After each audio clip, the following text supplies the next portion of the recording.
They say there are many worlds, many more than our own. Each world has its own history, its own story.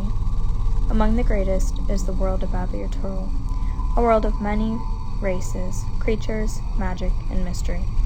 A grand place fit for a setting of adventure and intrigue, especially on the coastal shores of Faerun, above and below. This is a world whose mountains house not just magma and stone, but twisting mines and cities of Shirbalin, deep gnomes who harvest the rubies, gems, and other precious stones for their stone weaving. In the great depths of their mines they carry no lights, for their eyes see in the dark.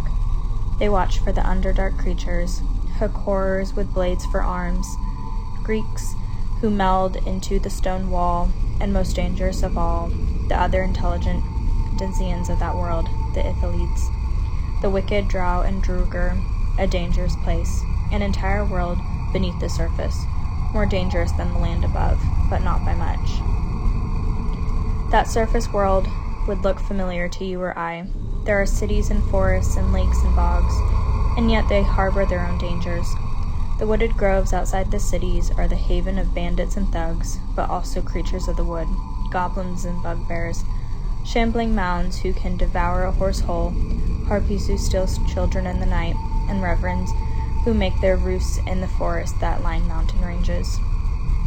The bogs are home to lizard folk, bullywugs, and Mongols.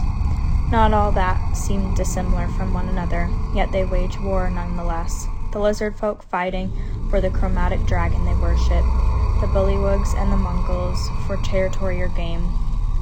Crones, night hags, and green hags make their bogs their cavern, where they trade in trinkets and bubbles, a voodoo doll for a besmirched lover, fingernails of a thief, the scalp of a forgotten king, a pickled cyclops eye, jars filled with green and fleshy things, and obtain ingredients for their own black magics that prolong their unnatural lives. Magic is common here, and comes in many sizes and forms, both good and evil, the restoration of health or nomocracy, and defiling of corpses. Among the most novice parlor tricks can be performed, changing the color of lights, producing the sound of whispers, preventing a bouquet of flowers from wilting, and among the powerful, teleportation across worlds, through worlds, reclamation from death, tearing open a void to satiate an ever-hungering elder evil, or a wish that could change the outcome of the future or the past.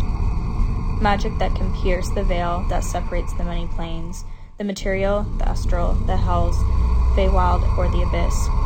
Shadowfell mimics reality, a reflection or echo of our material world, but cast in bleaker tones. A desolate place, and the planar home of the Raven Queen, a deity of fate and destiny, and therefore death. There are many gods that watch over Turel. Men and women of valor and glory live in this world as paragons and lightning rods for their god.